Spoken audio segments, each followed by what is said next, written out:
I know Wednesday's numbers are coming up, but the Eternals continues and continues on doing abysmally at the box office. This movie's gonna have a 70 to 80% drop at the box office. It is gonna probably have like an 80 or 85% drop off from its first weekend, and it's because there's no interest in this movie whatsoever.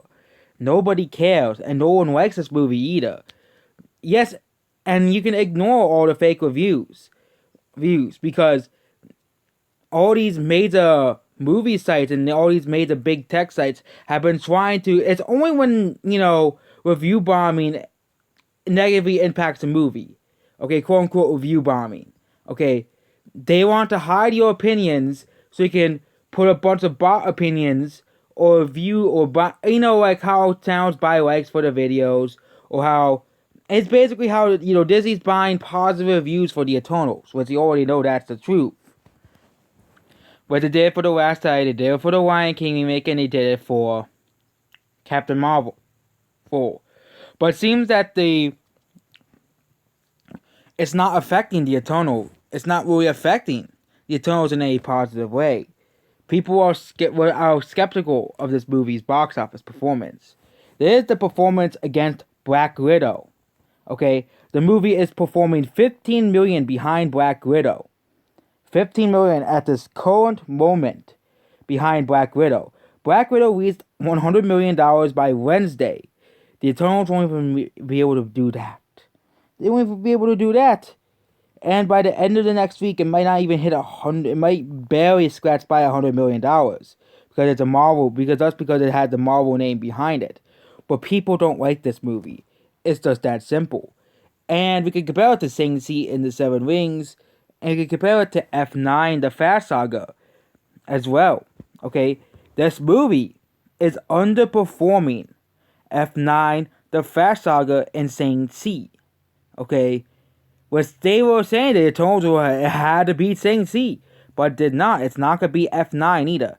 F9, it is 3 million behind F9. So if it continues performing at its current pace, it will gross $160 million at the box office. This is just absolutely hilarious to see. The fact that this movie, which is hyped up by Twitter as one of the greatest movies of all time, no one wants to see it. No one wants to see the Eternals, okay? Nobody wants to see this garbage, okay? The fact that better movies like Dune is doing worse than the Eternals can always say something about the general masses, okay? But seeing that even the general masses don't like the Eternals, they're dropping out, okay? And once Ghostbusters comes out, the Eternals is toast. The Eternals is dead for, okay? This movie has been doing abysmally at the box office. People are saying, but it made $70 million, it's gonna do so well. I said, well, wait for the legs. We'll see if people really like the Eternals, like IMDb is trying to tell us, like Metacritic is trying to tell us, like Rotten Tomatoes and Letterboxd. But it seems that it's the other way around. Fans do not like the Eternals. It seems that the Phantom Menace was right for once, and the Eternals and Twitter are the ones that lost. Okay? And especially Disney buying reviews for IMDb. Considering the movie had a worse score than Justice League, had a worse score than Birds of Prey, which shows you which company buys reviews and which company doesn't buy reviews.